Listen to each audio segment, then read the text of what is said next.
Archaeologists from Tel Aviv University and the National Museum in Copenhagen have discovered the fingerprints of children aged 7 or 8 on 4,500-year-old pottery vessels found at an archaeological site in Syria. Archaeologists analyzed 450 pottery vessels made in Tel Hamma, a town at the edge of the Ebla Kingdom, one of the most important Syrian kingdoms in the early Bronze Age, and they found that 2/3 of the pottery vessels were made by children, starting at the ages of 7 and 8.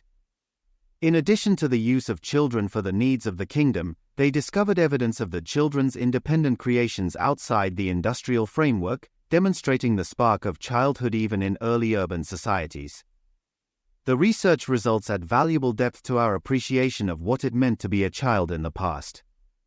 When properly analyzed, these observations show that future research on archaeological fingerprints has the potential to deepen our understanding of childhood across a variety of locations and eras. The research was led by Akiva Sanders from Tel Aviv University in cooperation with researchers from Copenhagen. The findings were published in the journal Childhood in the Past.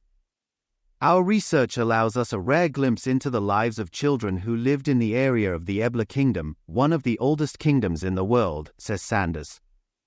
We discovered that at its peak, roughly from 2400 to 2000 BCE, the cities associated with the kingdom began to rely on child labor for the industrial production of pottery.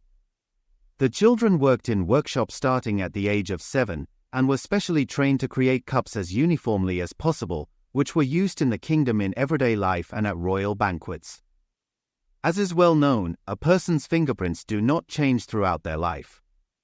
For this reason, the size of the palm can be roughly deduced by measuring the density of the margins of the fingerprint, and from the size of the palm, the age and sex of the person can estimate it.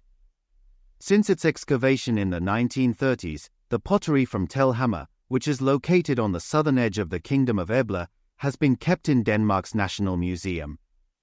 Based on the fingerprint analysis of the pottery, it seems that children made the majority of them. In Hamma, 2/3 of the pottery was made by children, with the remaining third created by older men. At the beginning of the early Bronze Age, some of the world's first city-kingdoms arose in the Levant and Mesopotamia, says Sanders. We wanted to use the fingerprints on the pottery to understand how processes such as urbanization and the centralization of government functions affected the demographics of the ceramic industry. In the town of Hamma, an ancient center for the production of ceramics, we initially see potters around the age of 12 and 13, with half the potters being under 18, and with boys and girls in equal proportions. This statistic changes with the formation of the Kingdom of Ebla when we see that potters were starting to produce more goblets for banquets. And since more and more alcohol-fueled feasts were held, the cups were frequently broken, and therefore more cups needed to be made. Not only did the kingdom begin to rely more and more on child labor, but the children were trained to make the cups as similar to each other as possible.